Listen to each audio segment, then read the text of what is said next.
ஒரு 2 கிலோ போட்டு தக்காளி சாதம் பண்ண போகிறோம்.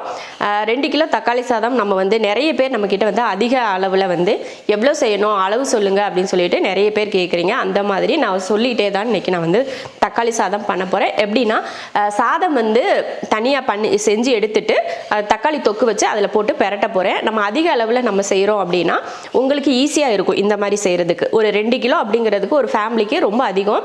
யாருக்காவது கொடுக்கறதுக்கோ இல்லை நம்ம வெளியில் யாருன்னா நம்ம வீட்டில் வந்து அதிக பேர் இருக்காங்க, எங்கேயா ட்ராவல் போகிறோம், அப்போ எடுத்துகிட்டு போகிறதுக்கு வந்து நமக்கு வந்து ஈஸியாக இருக்கும். ஒரு 10லேருந்து 20 பேருக்குள்ளே நம்ம போகிறோம், அப்போ நம்ம சமைச்சு எடுத்துகிட்டு போனால் நமக்கு ஈஸியாக இருக்கும்னு சொல்லிட்டு வீட்டில் தக்காளி சாதம் பெரும்பாலும் செய்வோம். அந்த மாதிரி செய்கிறவங்களுக்கு இது ரொம்ப யூஸ்ஃபுல்லாக இருக்கும். 2 கிலோ அரிசி எடுத்துகிட்டு இந்த படியில் அளந்து 2 குக்கரில் நான் போட்டு எடுத்து வச்சுருக்கேன்.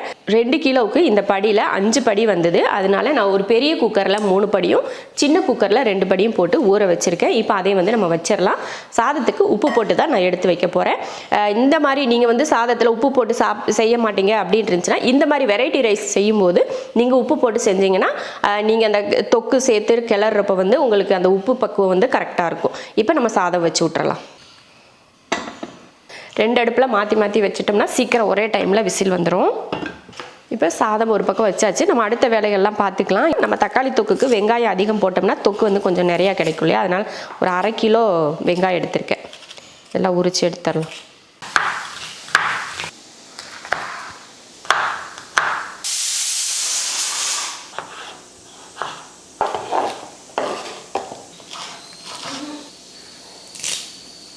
தக்காளி சாதம் பண்ணுறதுக்கு தேவையானதெல்லாம் நான் வந்து தக்காளி வந்து 1 கிலோவும் பெரிய வெங்காயம் வந்து 3/4 கிலோவும் கட் பண்ணி எடுத்திருக்கேன். பூண்டு வந்து ஒரு 10லேருந்து 20 பூண்டு பல், அப்புறம் பச்சை மிளகாய் வந்து 10 எடுத்திருக்கேன்.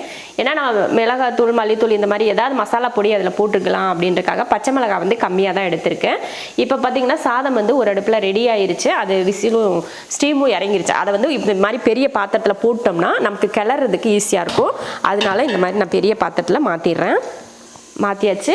இதில் வந்து பார்த்திங்கன்னா இன்னும் ஸ்டீம் இறங்கலை. அது இறங்கினதுமே அதையும் மாற்றி வச்சிடலாம். நம்ம குக்கரோடையே வச்சிட்டோம்னா என்ன ஆகுனா அடியில் வந்து நல்லா அப்படியே கல் மாதிரி பிடிச்சிக்கும், கொலன்னு பிடிச்சிக்கும். அதனால இந்த மாதிரி ஒரு பாத்திரத்தில் மாற்றிட்டோம்னா நமக்கு உதிரியாக வரும். அதுக்காக தான். இப்போ இதை இறக்கி வச்சுட்டு நம்ம தக்காளி தொக்கு தாளிச்சிடலாம். எல்லாம் பக்கத்தில் எடுத்து வச்சிட்டோம்னா அப்படியே எடுத்து டக்குன்னு போட்டுடலாம். ஒரு நல்ல பெரிய பாத்திரம் வச்சு அதில் எண்ணெய் ஊற்றிடலாம். பாருங்கள், இதுலேயும் சாப்பாடு ரெடி. மூஞ்சில் அடிச்சிருச்சு என் கண்ணாடியை பாரு. காஞ்சதுக்கப்புறம் நீ கண்ணாடியை காட்டுறியா? எம்புட்டு விவரம்.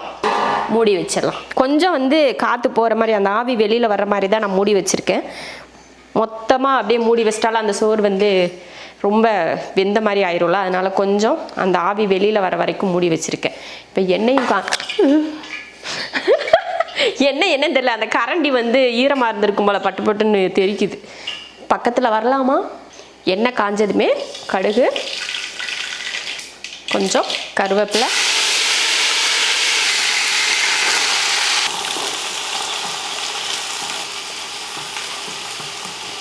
இதை வந்து நல்லா வதக்கிடலாம். நான் வந்து வெங்காயம், பச்சை மிளகாய், பூண்டு இதெல்லாம் மொத்தமாகவே நான் சேர்த்துட்டேன். தனித்தனியெல்லாம் சேர்த்துக்கலாம். மொத்தமாகவே சேர்த்தாச்சு.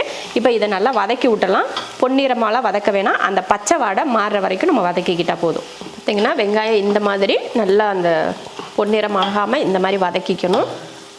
இந்த டைமில் நம்ம வெட்டி வச்சுருக்கோம் இல்லையா தக்காளி, அதையும் சேர்த்துடலாம். ஒரு 1/2 ஸ்பூன் அளவுக்கு மஞ்சள் தூள் சேர்த்துடலாம். தேவையான உப்பு போட்டு கலந்து விட்ருவோம். உப்பெல்லாம் போட்டு நல்லா கலந்தாச்சு. மூடி வச்சிடலாம். தக்காளி வதங்கட்டும். தக்காளியில் பாருங்கள் நல்லா வதங்கி அந்த தண்ணி விட்டு தக்காளியோட தண்ணி எவ்வளோ இருக்குது பாருங்கள். தக்காளியும் நல்லா வதங்கியிருக்கு. ஆனால் இந்த தண்ணியெல்லாம் வற்றணும். அப்போ தான் நம்ம வந்து சாதத்தில் போட்டு கிளறதுக்கு நல்லாயிருக்கும். அதுக்கு முன்னாடி நம்ம இதில் கொஞ்சம் காரத்துக்கு மிளகாத்தூள் சேர்த்துடலாம். நான் வந்து 1 ஸ்பூன் அளவுக்கு மிளகாத்தூள் சேர்த்துருக்கேன். பச்சை மிளகாயில் வந்து சுத்தமாக காரமே இல்லை, அதனால தான் நான் மிளகாத்தூள் வந்து சேர்த்துக்கிறேன். நீங்கள் போட்டிருக்க பச்சை மிளகாயில் நல்லா காரம் இருந்துச்சுன்னா மிளகாத்தூள் வந்து கம்மி பண்ணிக்கோங்க. அடுத்து இது சாம்பார் தூள், 2 ஸ்பூன் அளவுக்கு சாம்பார் தூள். இதையும் கலந்துருவோம். இந்த மாதிரி சாம்பார் தூளும் மிளகாத்தூளும் சேர்த்து போடுறப்போ தக்காளி சாதம் வந்து நல்ல கலராக இருக்கும். அதுக்காக தான் நான் போட்ட மிளகாத்தூள் கூட காஷ்மீரி சில்லி பவுடர் தான் போட்டிருக்கேன். மொத்தம் எல்லாம் போட்டாச்சு. இந்த டைமில் உப்பெல்லாம் எப்படி இருக்குன்னு பார்த்து சரி பார்த்துட்டு உப்பு தேவைன்னா உப்பு போட்டுக்கலாம். மறுபடியும் மூடி வச்சிடலாம். நல்லா எண்ணெய் தெளிஞ்சு வரட்டும், அது வரைக்கும் மூடி வச்சிடும். பாருங்கள், அருமையாக எண்ணெய் தெளிஞ்சு வந்துருக்கு பாருங்கள். நல்லா அந்த தண்ணியெலாம் வற்றி எண்ணெய் தெளிஞ்சு அருமையாக ரெடி ஆகிருக்கு. அவ்வளோதான். இறக்குறதுக்கு முன்னாடி கொஞ்சம் மல்லித்தலை, அவ்வளோதான். உப்பெல்லாம் இப்போயே சரி பார்த்துட்டு அதுக்கப்புறமா நீங்கள் சாதத்தில் போட்டு கிளறினீங்கன்னா கரெக்டாக இருக்கும். அடுப்பை ஆஃப் பண்ணிடலாம். அவ்வளோதான், ரெடி ஆயிடுச்சு. அடுப்பையும் ஆஃப் பண்ணியாச்சு. தக்காளி தொக்கு வந்து எப்பயுமே நம்ம பார்த்திங்கன்னா அதிகமாக போட்டு கிளறினோம்னா தான் அந்த நம்ம சாப்பிட்றப்போ அந்த ஈரப்பதம் இருக்கும். கிளறப்பே பார்த்திங்கன்னா கொஞ்சம் அப்படியே இறுக்கமாக ட்ரையாக இருக்கிற மாதிரி கிளறிட்டோம்னா நம்ம அப்புறமா சாப்பிட்றப்போ வரன்னு ஆயிரும். அதனால கொஞ்சம் நல்லா அந்த ஒரு மாதிரி ஈரப்பசை இருக்குது பார்த்திங்களா, அந்த ஈரப்பசை இருக்கிற அளவுக்கு நம்ம கிரேவி கலந்தோம்னா தான் கரெக்டாக இருக்கும். அதனால தான் அதிகமாக நான் தக்காளி தொக்கு செஞ்சுருக்கேன். இப்போ வந்து இறக்கிட்டு நம்ம கிளறிடுவோம். சாதமும் ரெடி, தக்காளி தொக்கு ரெடி. இப்போ போட்டு நம்ம கிளறிடுவோம். நல்லா கட்டியாக இருந்த சாதம் வந்து உருண்டையாக இருந்துச்சுன்னா கூட நீங்கள் நல்லா கரண்டி வச்சு கலந்து விட்டுருங்க. கலந்து விட்டுட்டு இப்போ நம்ம தக்காளி தொக்கு சேர்த்துடலாம். நல்லா கலந்து விட்டுட்டு தான் ஊற்றணும். அப்போ தான் வந்து நமக்கு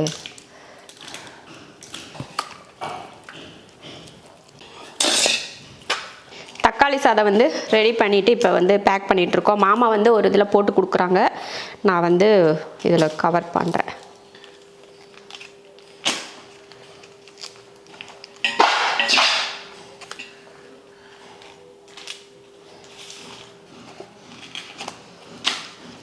தக்காளி சாதம் எல்லாம் செஞ்சு முடிச்சாச்சு. நம்ம இப்போ பண்ண தக்காளி சாதம் 2 கிலோவுக்கு தக்காளி தொக்குலாம் சேர்த்து நம்ம செஞ்சது பார்த்திங்கன்னா இந்த பாக்ஸ், இதே போல் பாக்ஸில் 20 பாக்ஸ் வந்திருக்கு. இதே நம்ம பிளேட்ல எல்லாம் போட்டு சாப்பிட்டோம் அப்படின்னா 20 பேர்லேருந்து ஒரு 15 பேர் சாப்பிடக்கூடிய அளவுக்கு இருக்கும். வெளியில் நீங்கள் போகிறீங்க, அவுட்டிங் போகிறீங்க, ஒரு 15 பேருக்கு தகுந்த மாதிரி செய்யணும்னா 2 கிலோ வந்து நம்ம கரெக்டாக இருக்கும். இன்றைக்கி நம்ம போட்ட அளவு வந்து கரெக்டாக இருந்துச்சு. தக்காளி தொக்குமே பார்த்திங்கன்னா கரெக்டாக இருந்துச்சு, மீதி எதுவுமே இல்லை. அதே போல் இந்த மாதிரி பாக்ஸ் போட்டிங்கன்னா கரெக்டாக 20 பேருக்கு இந்த மாதிரி பாக்ஸ் போடலாம். தக்காளி சாதத்தில் நம்ம மொத்தமாக தாளித்து வேக வைக்கிற மாதிரியும் தக்காளி சாதம் பண்ணிக்கலாம். இந்த மாதிரி நம்ம தனியாக கிரேவி வச்சு கலக்கிறதும் நமக்கு ஒரு ஈஸியான வேலை. அப்படின்னா ஒரு பக்குவத்துக்கு உங்களுக்கு பக்குவம் வராது அப்படின்னா இந்த மாதிரி தக்காளி தொக்கு செஞ்சுட்டு கலந்துக்கோங்க. நீங்கள் நல்லா பக்குவமாக செய்வீங்க அப்படின்னு இருந்துச்சுன்னா நீங்கள் ஒரேதாக கூட தாளித்து விட்டுக்கலாம். எப்படி வேணாலும் ஒரு இதாக. இன்னொரு நாளைக்கு வந்து நான் என் பாத்திரத்தில் எப்படி தாளிக்கிறது அப்படின்னு சொல்லிட்டு இன்னொரு நாள் இன்னொரு வீடியோவில் நான் வந்து சொல்கிறேன். அவ்வளோதான், இதோட இந்த வீடியோவை முடிச்சுக்கிறேன். எங்கேருந்துங்கய்யா நடந்து வரீங்க? பாலத்தில் இருந்தா? சரி.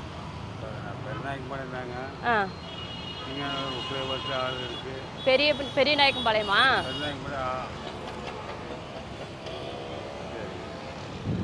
சரிங்க, இந்தாங்க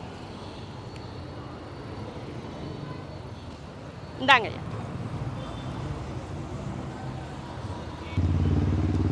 அவ்வளோதானாங்கண்ணா?